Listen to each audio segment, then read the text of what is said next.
Hell's Angels saves a poor girl abandoned in a wheelchair in the rain. The truth left him stunned. Rain lashed against the cracked asphalt like heaven itself was weeping. Thunder groaned in the distance as lightning split the sky, casting jagged shadows across the desolate stretch of highway east of Reno. Cars sped past, tires hissing through puddles, drivers hunched over steering wheels, eyes fixed straight ahead, oblivious, indifferent. Except for one.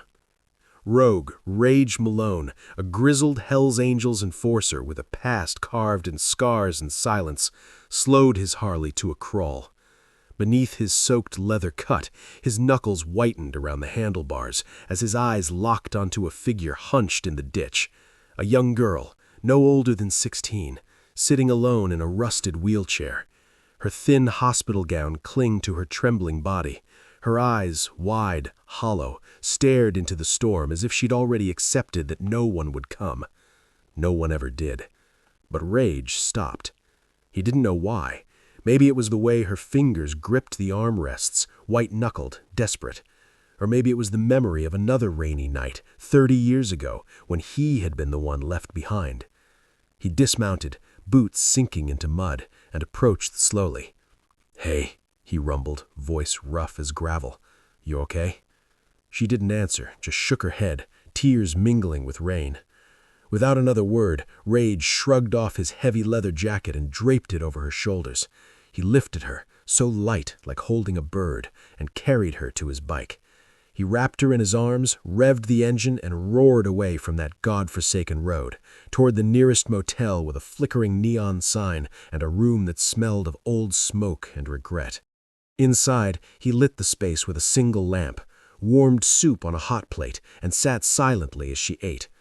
Her name was Lily. She spoke in whispers. She'd been in foster care. The system had failed her, again. Her latest placement had dumped her on the roadside after learning her medical needs were too much. She had cerebral palsy. No family, no voice, no one to fight for her. Rage listened, didn't interrupt, didn't offer empty promises, but something inside him cracked open. Over the next few days, he stayed. He bathed her wounds, called social services, and cursed when they brushed him off, and, most shockingly, even showed up at a county office in full colors, demanding answers. The bureaucrats flinched, but they listened. Then came the medical records. He didn't mean to pry, but when Lily fell asleep clutching a worn photograph, a man with a beard holding a baby, Rage gently pulled the file from her bag just to verify her meds, and froze. There, in faded ink, was a name he hadn't heard in decades. Daniel Malone, his estranged younger brother, lost to addiction and shame 25 years ago. And next to it, father. Lily, his niece. The room spun, memories flooded back. The last time he'd seen Danny, screaming at him for abandoning the family after their father died. "You chose the club over us," Danny yelled. Rage walked away and never looked back. But Danny hadn't. Even broken, even drowning, he'd fought to keep his daughter alive. And when he couldn't, he'd left her with that photo, hoping someone, some gay, might recognize the name. Now, standing in that dim motel room, Rage sank to his knees, not out of weakness, but surrender.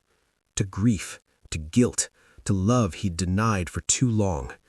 He looked at Lily, sleeping peacefully for the first time in years, and made a silent vow. No more running, no more silence. The next morning, Rage walked into the local disability services office, not as an outlaw, but as a guardian. He filed paperwork, got her proper care, moved her into a small house on the edge of town, paid for with every dime he'd saved from odd jobs and club dues. He learned how to bathe her, how to read her moods, how to laugh again, even when his hands still shook with the weight of his past. Weeks turned to months. Lily began speaking more, then smiling, then laughing.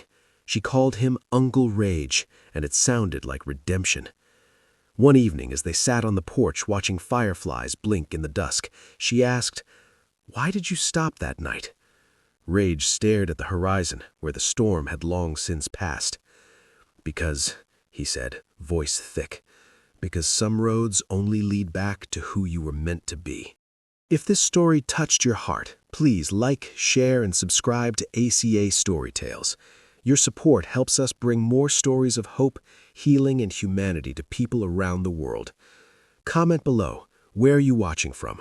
Let us know. You're part of this journey. If you've felt moved by this story, your support means the world.